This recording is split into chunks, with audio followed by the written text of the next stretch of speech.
नमस्कार, स्वागत है आप सभी का। मैं हूं आपके साथ शांतनु त्रिपाठी। उत्तराखंड की खबरों की शुरुआत करते हैं। दिल्ली में चुनाव प्रचार के अंतिम दिन सीएम पुष्कर सिंह धामी ने करोल बाग से बीजेपी प्रत्याशी दुष्यंत गौतम के पक्ष में रोड शो और जनसभा की। इस दौरान सीएम पुष्कर सिंह धामी ने क्या कुछ कहा, आइए आपको सुनाते हैं। माननीय प्रधानमंत्री मोदी जी ने करोल बाग विधानसभा की सेवा करने के लिए, इस क्षेत्र के विकास को गति देने के लिए और यहाँ नया परिवर्तन लाने के लिए, नया सवेरा लाने के लिए भारतीय जनता पार्टी का प्रत्याशी बनाया है। ऐसे हमारे बहुत ही अनुभवी और जिनका पूरा जीवन समाज की सेवा में आगे बढ़ गया, समर्पित भाव से उन्होंने पूरे देश के अंदर भारतीय जनता पार्टी के संगठन को खड़ा करने में अपना योगदान दिया है। हमारे उत्तराखंड राज्य में अब तो खुद चुनाव के मैदान में, लेकिन उत्तराखंड में भी अभी आप कह रहे थे कि अनेक विजय मिली है। उस विजय के रविंदर जी मुख्य सूत्रधार।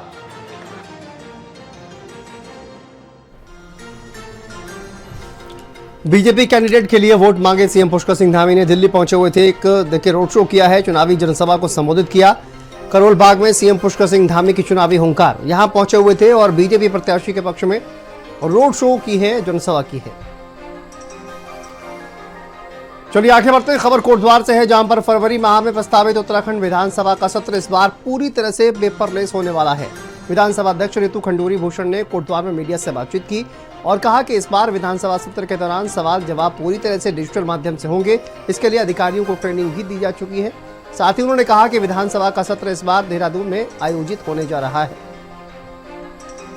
जो चलेगा, जो हमारा सत्र चलेगा वो देहरादून में चलेगा। साथ ही साथ ट्रेनिंग की जहाँ तक बात है, हमारे अफसर पूरी तरह से ट्रेंड है कि किस तरह से सवाल डिजिटल आएंगे, किस तरह से जवाब डिजिटल आएंगे, किस तरह से हमको अपने जो एजेंडा है उसको अपलोड करना है। और जहाँ तक विधायकों की बात है, बहुत से हमारे विधायक, क्योंकि हम लोग सब लैपटॉप यूज करते हैं, ट्रेंड है, लेकिन अगर कोई भी ट्रेनिंग लेना चाहेंगे तो हमारे पास ट्रेनिंग की पूरी व्यवस्था है। चलिए आगे देहरादून से है, जहां पर 3 पुलिसकर्मी समेत 7 लोगों को गिरफ्तार किया गया है। देखिए, पुलिस डकैती मामले में सभी को गिरफ्तार किया गया है। 4 अन्य लोगों को भी गिरफ्तार किया गया। देहरादून के प्रेमनगर थाना क्षेत्र का ये पूरा मामला है, जहां पर पीड़ित को डॉलर दिलाने का झांसा देकर लूट की घटना को अंजाम दिया गया था। आरोपियों ने पीड़ित से 7.5 लाख रुपए लगभग लूटे थे। देखिए, 7,30,000 रुपए यहां पर लूट की गई थी और इसी मामले में अब कार्रवाई की गई है। 7 लोगों को गिरफ्तार किया गया है।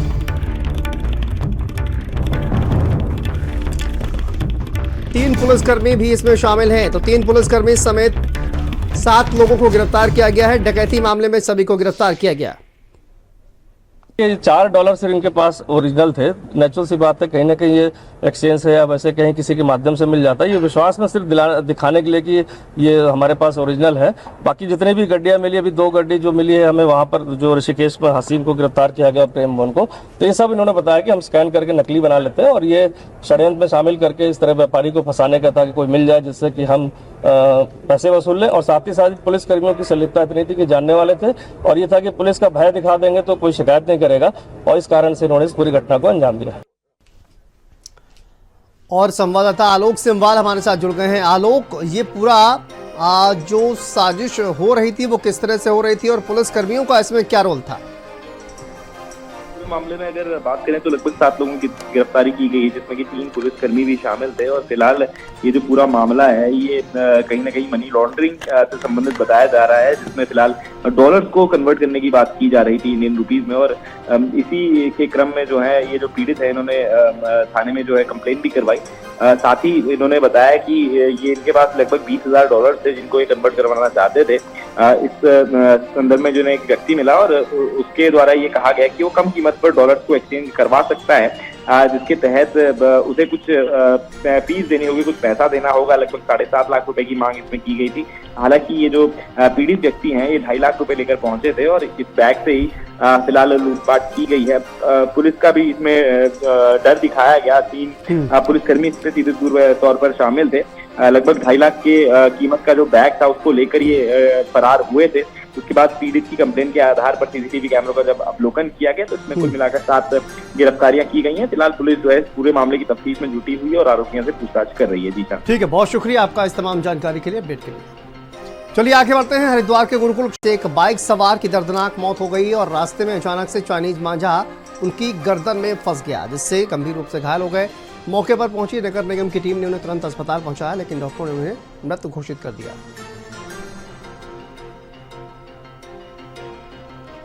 और हरिद्वार से संवाददाता संजय पुंडीर हमारे साथ जुड़ गए हैं। संजय, एक और मौत हुई है चाइनीज मांझे से, क्या जानकारी सामने आ रही है घटना को लेकर? हरिद्वार में देखने को मिल रहा है, पहले भी चाइनीज मांझे से एक व्यक्ति की मौत हो चुकी है, जिसके बाद हरिद्वार पुलिस ने ताबड़तोड़ कार्रवाई भी की थी और लोगों को जागरूक भी किया था। लेकिन हमने देखा है ना, कल एक व्यक्ति गुरुकुल क्षेत्र में यानी हरिद्वार के गुरुकुल क्षेत्र में घायल हो गया था, जिसके बाद उसे फायर सेंटर रेफर किया था और आज उसे डॉक्टरों ने मृत घोषित कर दिया है। हालांकि इस घटना के बाद कहीं ना कहीं क्षेत्र में जो चेकिंग अभियान है, चाइनीज मांझा जो लोग बेच रहे हैं और जो खरीद रहे हैं उनके खिलाफ एक बड़ी कार्रवाई पुलिस कर रही है। लेकिन बावजूद उसके भी जो चाइनीज मांझा खरीदने वाले हैं वो बाज नहीं आ रहे हैं। इसी के चलते ये इस तरह की घटनाएं सामने आ रही है। शांतनु, ठीक है, बहुत शुक्रिया संजय आपका जानकारी अपडेट के लिए। चलिए आगे बढ़ते हैं। रुड़की के झबरेड़ी कला गांव में हिस्ट्री शीटर योगेश ने अपनी ही कनपट्टी पर तमंचा लगाकर खुद को गोली मार ली, जिससे उसकी मौके पर ही मौत हो गई। सूचना पर पहुंची पुलिस ने शव को कब्जे में लिया। शव को पोस्टमार्टम के लिए भेजा गया है और इस पूरे मामले की जांच पड़ताल पुलिस के द्वारा की गई है। सीओ मंगलौर विवेक कुमार ने बताया कि आत्महत्या की वजह का पता लगाया जा रहा है, जांच के बाद ही कुछ कहा जा सकता है।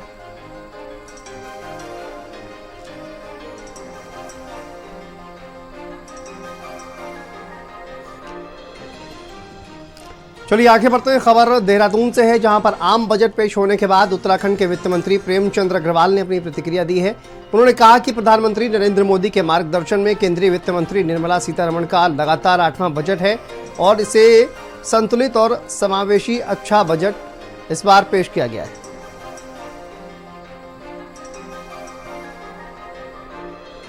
जिस प्रकार से एनडीए की तीसरी सरकार जिसका नेतृत्व आदरणीय मोदी साहब कर रहे हैं, उस सरकार का ये पहला बजट और सीतारमण जी का ये लगातार 8वां बजट है। मुझे लगता है कि जिस प्रकार से उन्होंने हर वर्ग को साधने का काम किया, यदि एक सेंटेंस में कहूँ तो ये बहुत ही संतुलित, बहुत ही समावेशी, सर्वग्राही, सर्वस्पर्शी बजट में कह सकता हूँ।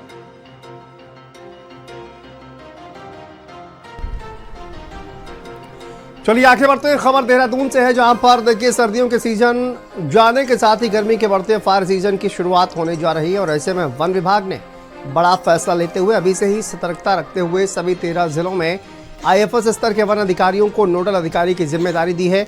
वहीं प्रदेश के वन मंत्री ने कहा कि हमारी कोशिश है कि फॉरेस्ट फायर को न्यून कर दिया जाए। इसके लिए जितनी भी कोशिश की जानी चाहिए हम करेंगे।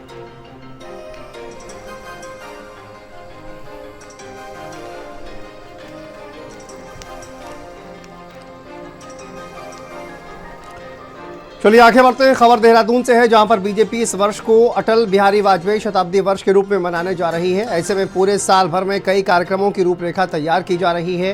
बीजेपी के प्रदेश महामंत्री आदित्य कोठारी ने इसको लेकर कमेटी का गठन किया है, जो इन कार्यक्रमों को तय करने का काम करेगी।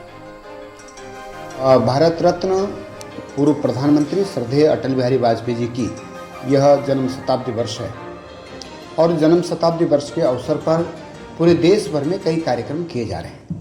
ये कार्यक्रम पूरे वर्ष भर चलेंगे और अभी जो हमारा 15 मार्च तक का जो लक्ष्य है, उसमें अटल जी से संबंधित स्मृतियाँ, उनके संघर्ष के काल का जो समय रहा है, उस समय की कुछ यादों को संकलित करने का काम हम लोग इस समय कर रहे हैं।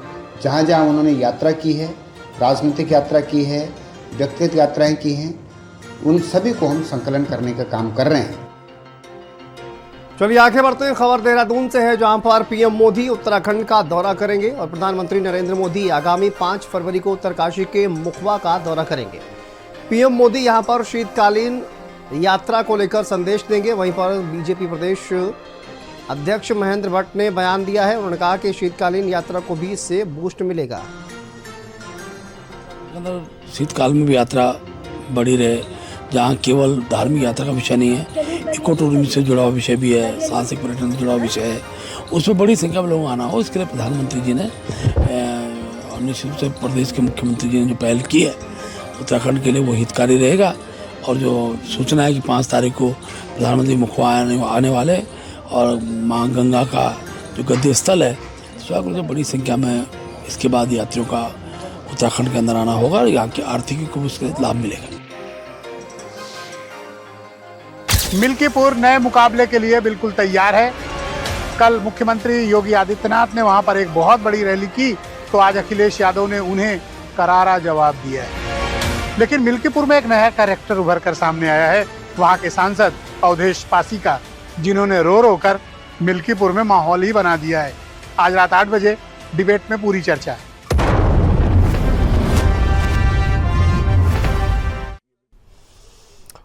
और खबर देहरादून से है, जहां पर प्रधानमंत्री शीतकालीन यात्रा को लेकर उत्तराखंड आ रहे हैं। प्रधानमंत्री इस यात्रा को आगे बढ़ाने का काम करेंगे। वहीं जहां सरकार इसे बड़ा कदम बता रही है, विपक्ष के मुताबिक पीएम आएंगे तो शीतकालीन यात्रा को बढ़ावा मिलेगा ही, लेकिन इसका कितना असर होगा ये देखना दिलचस्प होगा। शीतकालीन यात्रा को प्रारंभ करने का जो है सरकार ने निर्णय लिया है और उस यात्रा को जो है और अधिक प्रभावशाली बनाने के लिए प्रधानमंत्री जी ने भी इसमें कहा कि हम पहल करने का काम करें। अब देखिए क्या होता है शीतकालीन यात्रा में। अभी तक तो शीतकालीन यात्रा चल नहीं पाई है, आधा शीत तो निकल गया, नहीं चल पाई है। अब जो दिन बचे हैं उसमें देखते हैं कितना शीतकालीन यात्रा जो है सरकार संचालित कर पाती है। चलिए आगे बढ़ते हैं। उत्तर प्रदेश के मुख्यमंत्री योगी आदित्यनाथ अपने परिवार के शादी समारोह में शामिल होने उत्तराखंड आ रहे हैं। मुख्यमंत्री योगी आदित्यनाथ अपने भांजे की शादी में 6 और 7 फरवरी को अपने पैतृक गांव जनपद पौड़ी के यमकेश्वर ब्लॉक के पंचूर में रहेंगे। सीएम योगी आदित्यनाथ अपने पैतृक गांव पंचूर में 2 दिनों तक रहेंगे। वहीं मुख्यमंत्री योगी आदित्यनाथ के इस निजी दौरे को लेकर स्थानीय प्रशासन भी अलर्ट हो गया है और उनकी सुरक्षा के लिए आवश्यक कदम उठाए जा रहे हैं। देश की मिल्कीपुर विधानसभा उपचुनाव के बाद सीएम योगी आदित्यनाथ अपने 2 दिवसीय निजी दौरे पर अपने पैतृक गांव पंचूर पहुंच रहे हैं। मुख्यमंत्री यहां 6 और 7 फरवरी को अपने भतीजे के शादी समारोह में शामिल होंगे और अगले दिन वापस लौट जाएंगे। मुख्यमंत्री योगी आदित्यनाथ की सुरक्षा व्यवस्था को लेकर जिला प्रशासन अलर्ट मोड पर है और इसके लिए आवश्यक कदम उठा रहा है। कैमरा पर्सन रमन के साथ मैं हिमांशु बडोनी, भारत समाचार, कोटद्वार। आगे बढ़ते हुए खबर कोटद्वार से, जहां निकाय चुनाव में हार के बाद कांग्रेस में एक दूसरे के खिलाफ बयानबाजी तेज हो गई है। वहीं इसी कड़ी में कांग्रेस के मीडिया प्रभारी बलवीर सिंह रावत ने बयान दिया। उन्होंने कोटद्वार में कांग्रेस की हार के लिए सीधे तौर पर महानगर कांग्रेस के पदाधिकारियों को जिम्मेदार ठहराया।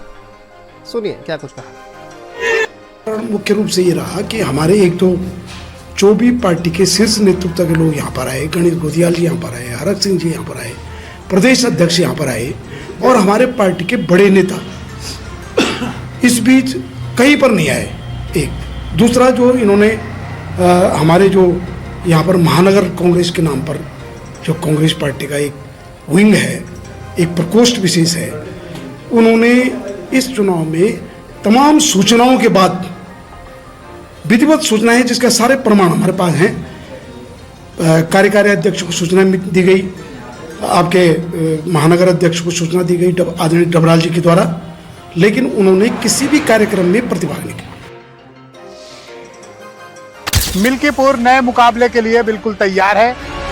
कल मुख्यमंत्री योगी आदित्यनाथ ने वहां पर एक बहुत बड़ी रैली की, तो आज अखिलेश यादव ने उन्हें करारा जवाब दिया है। लेकिन मिल्कीपुर में एक नया कैरेक्टर उभर कर सामने आया है, वहां के सांसद अवधेश पासी का, जिन्होंने रो रो कर मिल्कीपुर में माहौल ही बना दिया है। आज रात 8 बजे डिबेट में पूरी चर्चा।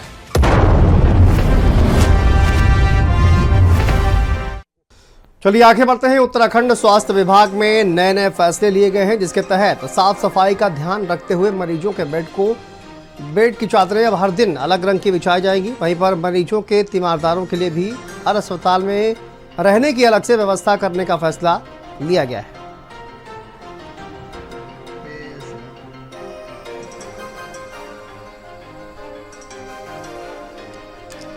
देख रहे होंगे कि हम नए नए प्रयोग करते रहते हैं। अब जितने भी हमारे डिस्ट्रिक्ट हॉस्पिटल हैं, फरवरी और मार्च के महीने का हमने टारगेट दिया है कि हफ्ते में जो 7 दिन होते हैं, पर डे की जो है कलर चेंज होगा चादर का और नई चादर आएगी। एक जो मरीजों के साथ तीमरदार आते हैं उनके लिए भी हम कोई वैकल्पिक व्यवस्था कर रहे हैं। जैसे भी आशाओं के लिए अब हमने आशा घर अलग बना दिया है यहाँ पे, वैसे तीमरदारों के लिए भी कई बार लोगों को बहुत दिक्कत होती है, उसके लिए भी कोई वैकल्पिक व्यवस्था जरूर देखें।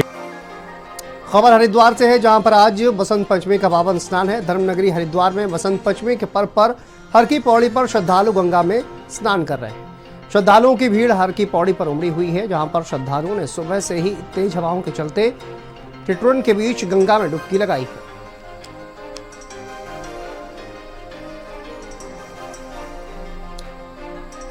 उत्तराखंड भूकंप की दृष्टि से बेहद संवेदनशील राज्य है और समय समय पर प्रदेश के विभिन्न हिस्सों में भूकंप के झटके महसूस किए जाते हैं।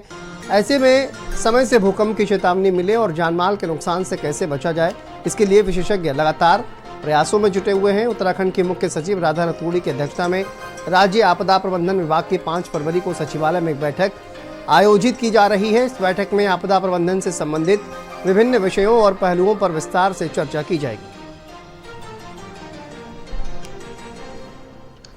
आपदा की दृष्टि से, विशेषकर भूकंप की दृष्टि से बहुत ही संवेदनशील है।